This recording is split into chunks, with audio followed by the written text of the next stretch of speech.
नमस्कार, आप देख रहे हैं हर्पल न्यूज और मैं हूं आपके साथ माधुरी तिवारी। खबरों की शुरुआत करेंगे, लेकिन उससे पहले नजर डालेंगे आज की हेडलाइंस पर। नए साल से पहले किसानों को पीएम मोदी का तोहफा, तीनों कृषि कानून लिए वापस, किसानों से की घर लौटने की अपील, देश भर में किसानों का जश्न। तीनों कृषि कानून वापस होने के बाद बोले भाजपा नेता राकेश टिकैत, कहा तत्काल नहीं वापस होगा किसान आंदोलन, कृषि कानून को संसद में रद्द होने तक करेंगे इंतजार। 3 दिवसीय यूपी दौरे पर प्रधानमंत्री नरेंद्र मोदी शुक्रवार को झांसी का करेंगे दौरा। पीएम ने दौरे से पहले दुल्हन की तरह सजाया गया झांसी का किला। दिल्ली की हवा हुई खराब, AQI लेवल पहुंचा 332 के पार, यूपी समेत मध्य प्रदेश की भी हवा खराब। प्रधानमंत्री नरेंद्र मोदी ने बड़ा ऐलान किया है। उन्होंने तीनों कृषि कानूनों को वापस लेने का फैसला किया, जिसके लिए लंबे समय से किसान दिल्ली की सीमाओं पर डटे हुए हैं।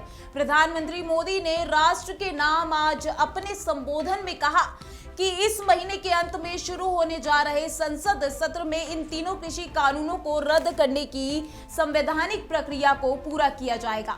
बता दें कि अपने 18 मिनट के संबोधन में उन्होंने कहा कि सरकार तीनों कृषि कानूनों को नेक नियत के साथ लाई थी, लेकिन ये बात हम किसानों को समझा नहीं पाए।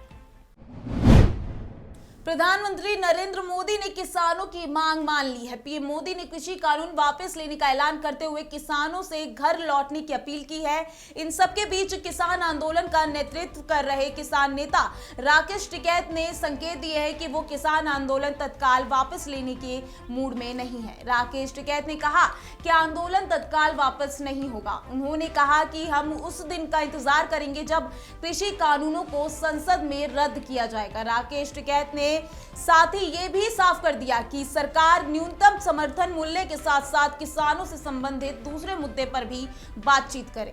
इनका नारा है कि अपना गांव अपनी सरकार, तो यहाँ पे इन्होंने अपनी सरकार अपने गांव में बनाई है, तो इनका धन्यवाद है सभी का, और जितने भी क्रांतिकारी साथी है सबका धन्यवाद है।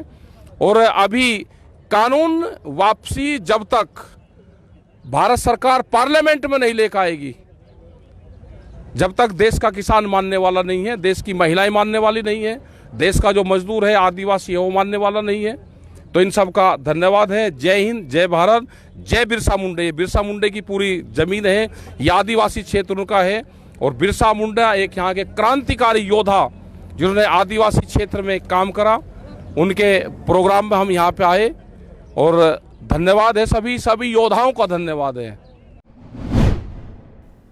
तीनों कृषि कानूनों को वापस लेने के ऐलान के बाद हरियाणा के गृह मंत्री अनिल विज का ट्वीट सामने आया, जिसमें उन्होंने कहा कि पीएम मोदी ने गुरु नानक देव के प्रकाश उत्सव पर तीनों कृषि कानूनों को वापस लिया है। इस पर सभी किसान संगठनों को प्रधानमंत्री नरेंद्र मोदी का आभार प्रकट करना चाहिए। उन्होंने किसानों से अपने धरने से उठकर घरों को जाने की सलाह दी है।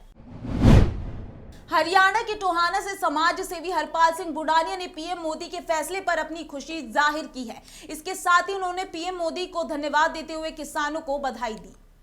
आज गुरु नानक देव जी के प्रकाश उत्सव पर सभी को लख लख बधाइयाँ।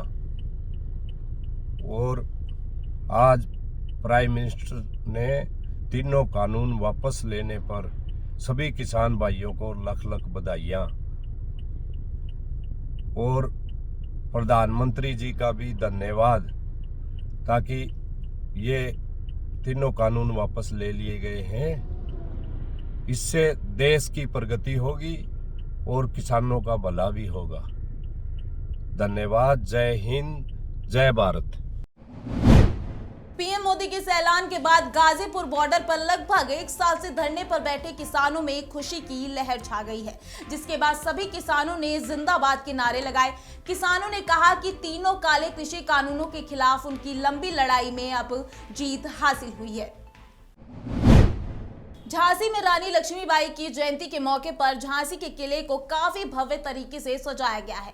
साथ ही किले के आसपास की जगहों पर सुरक्षा के इंतजामों के साथ ही सेना के राष्ट्र रक्षा समर्पण पर्व को यादगार बनाने के लिए भी तैयारियां की गई हैं। बता दें कि शुक्रवार को पीएम मोदी झांसी दौरे पर हैं। इस दौरान वे सबसे पहले रानी लक्ष्मीबाई के किले में जाएंगे। वहीं किले में पीएम मोदी का स्वागत देश की तीनों सेनाएं करेंगी।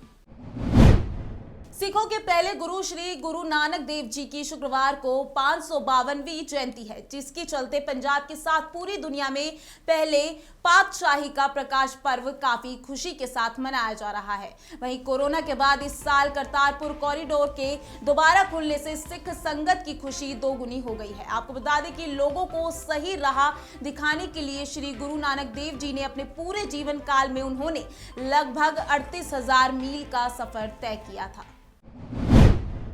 दिल्ली एनसीआर में वायु प्रदूषण लगातार बढ़ता ही जा रहा है। आपको बता दें कि दिल्ली में AQI 332 है और जो काफी खराब कैटेगरी में आती है। बता दें कि सरकार और नियामक संस्थाएं यहां वायु गुणवत्ता को बेहतर करने की लगातार कोशिश कर रही है। आपको बता दें कि कानपुर, आगरा, लखनऊ, मुरादाबाद, पटना, अमृतसर, धनबाद, भोपाल, लखनऊ और ग्वालियर जैसे शहरों की सुध नहीं ली जाती, जबकि इन शहरों में AQI की स्थिति बहुत खराब स्तर पर पहुंच चुकी है।